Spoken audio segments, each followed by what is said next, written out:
नमस्ते, सुप्रभात। आज हम ऐच्छिक हिंदी बीए प्रथम वर्ष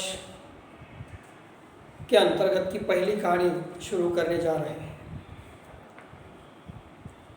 कहानी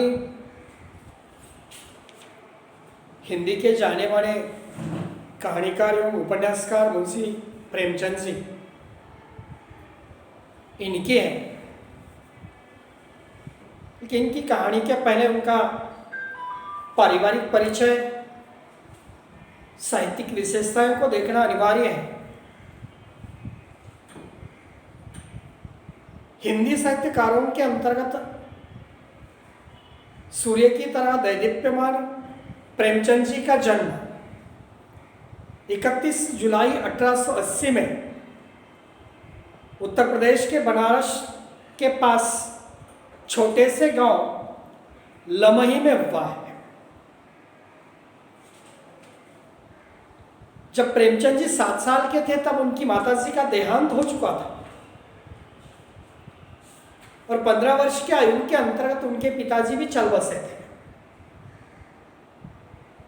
और दूसरी खास बात ऐसी है कि प्रेमचंद जी के पिताजी उत्तर प्रदेश के अंतर्गत ही डाक विभाग के अंतर्गत काम किया करते थे। और ऊपर से यह भी कहा जाता है कि प्रेमचंद जी की माताजी और पिताजी भी दोनों भी चल बसने की वजह से सभी प्रकार की पारिवारिक जिम्मेदारी उनके कंधों पर आकर बैठ गई थी। शायद ये कहने का मकसद ये है कि पूरी तरह से आर्थिक संकटों से जूझते हुए प्रेमचंद जी ने अपना जीवन यापन कर लिया है। और ऐसे वैसे करते करते उन्होंने 1910 के अंतर्गत इंटर की परीक्षा पास कर ली है। इंटर की परीक्षा के बाद 1919 के अंतर्गत उन्होंने बीए कर लिया है। और 1919 के अंतर्गत बीए करने के बाद 1920 में वह प्रेमचंद के गांधी जी के प्रवाह के अंतर्गत आकर गांधीवादी विचारधारा को लेकर चलने का कार्य उन्होंने 1920 से लेकर किया है। और जीवन आर्थिक कठिनाइयों से जूझते हुए वे हमेशा के लिए लेखन करते रहे। इनका वास्तविक नाम धनपत राय था, जो उर्दू के अंतर्गत नवाब राय नाम से लेखन किया करते थे। अंग्रेजों के द्वारा सोजे वतन ये रचना जब जब्त करने के पश्चात उन्होंने प्रेमचंद नाम धारण कर लिया और नाम धारण करने के बाद उन्होंने लेखन का प्रारंभ कर लिया है। उनके जीवन काल के अंतर्गत की पहली कहानी है दुनिया का सबसे अनमोल रतन नामक 1907 में प्रकाशित हुई। प्रेमचंद जी ने लगभग 300 से अधिक कहानियां लिखी है, बल्कि उन कहानियों के अंतर्गत के जो पात्र हैं वे सभी निम्न हैं, दीन हैं, दलित हैं, गरीब हैं, साधारण हैं, भूखमरे हैं, बीमार हैं। इन सभी प्रकार की यातनाओं को लेकर चलने वाले पात्रों का चित्रण प्रेमचंद जी के कहानियों के अंतर्गत हमें देखने के लिए मिलता है। प्रेमचंद जी ने कहानियों के अलावा उपन्यासों का भी लेखन किया है। दर्जनों उपन्यास उनके मौजूद हैं और उन्हीं दर्जनों उपन्यासों के अंतर्गत समाज के अंतर्गत की सामाजिक परिस्थितियां, सामाजिक समस्याओं को लेकर उन्होंने लेखन किया है। लेखन करते वक्त उनकी आंखें हमेशा के लिए समाज की ओर खुली रही है और इन्हीं खुली आंखों से प्रेमचंद जी ने अपने साहित्य के अंतर्गत का जो केंद्र बनवाया है वह केंद्र सामान्य व्यक्ति बनवाया है। और सामान्य व्यक्ति को लेकर वे हमेशा के लिए निरंतर प्रयासरत रहे हैं, लेखन करते रहे हैं। और ऐसे ही उनकी एक कहानी अपने पाठ्यक्रम के अंतर्गत जो रखी गई है, मुझे लगता है कि उस पाठ्यक्रम के अंतर्गत की कहानी का नाम है सुजान भगत। ये भी एक किसान को लेकर कहानी लिखी है, बल्कि किसान को लेकर कहानी लिखने से पहले आपको उनके कुछ साहित्यिक परिचय को यहीं पे देखना अनिवार्य होता है।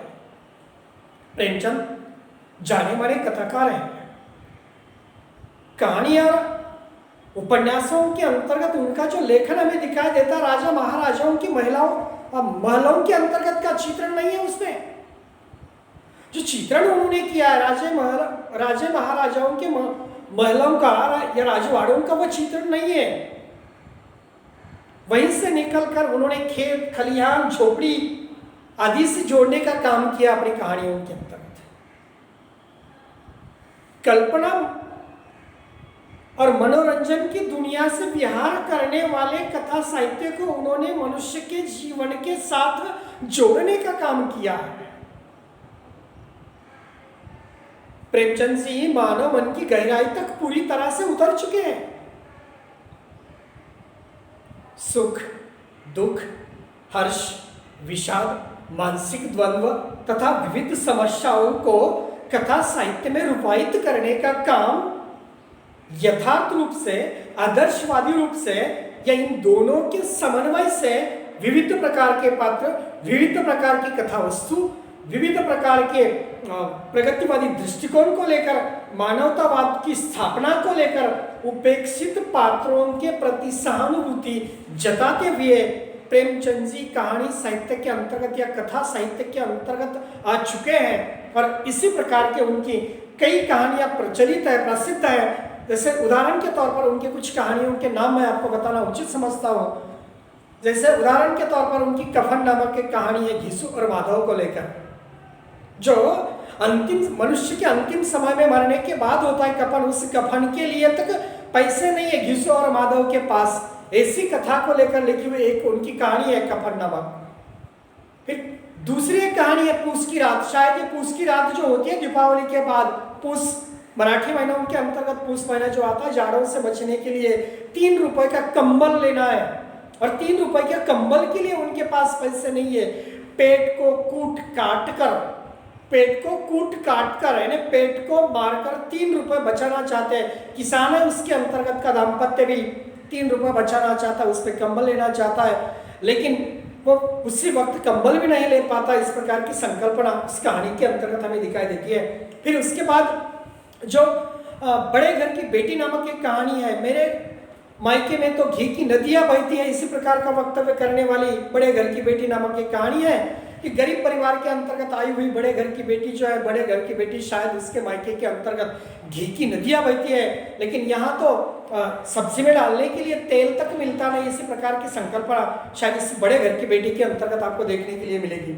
फिर उसके बाद ठाकुर का कुआं नामक एक कहानी है, यूपी के अंतर्गत जो एससी या दलित चमार जाति को लेकर वह कहानी लिखी गई है। चमार जाति को लेकर कहानी लिखते वक्त शायद उसके अंतर्गत का जो दाम्पत्य है, जोखू और गंगी, इन दोनों को लेकर उन्होंने वह कहानी लिखी है कि गंगी अपने पति को बचाने के लिए ठाकुर के कुएं पर से पानी लाने के लिए चली जाती है और उस वक्त उस कहानी के अंतर्गत की पूरी तरह से यूपी के अंतर्गत की छुआछूत की भावना को व्यक्त करने का काम और छुआछूत की भावना के साथ साथ दलितों के ऊपर अन्याय और अत्याचार किस प्रकार से समाज के अंतर्गत होता है, इसका चित्रण आपको ठाकुर का कुआं इस कहानी में देखने के लिए मिलेगा। फिर उसके बाद आपको देखना है कि सुजान भगत, ईदगाह, सदगति आदि के उनकी चर्चित कहानियां हैं। इन चर्चित कहानियों के साथ साथ उनके जो उपन्यास है चर्चित, शायद मुझे लगता है कि सबसे बढ़िया और खासा ऐसा उपन्यास उनका सेवा सदन नामक है, कायाकल्प है, प्रेमाश्रम है, रंगभूमि है, कर्मभूमि है, निर्मला है, गबन है, गोदान है आदि के प्रकार के उनके प्रसिद्ध उपन्यास है। और इस कहानी की जो मध्यवर्ती कल्पना बतलाई जा सकती है सुजान भगत नामक कहानी की, शायद इस कहानी के माध्यम से मुंशी प्रेमचंद जी ने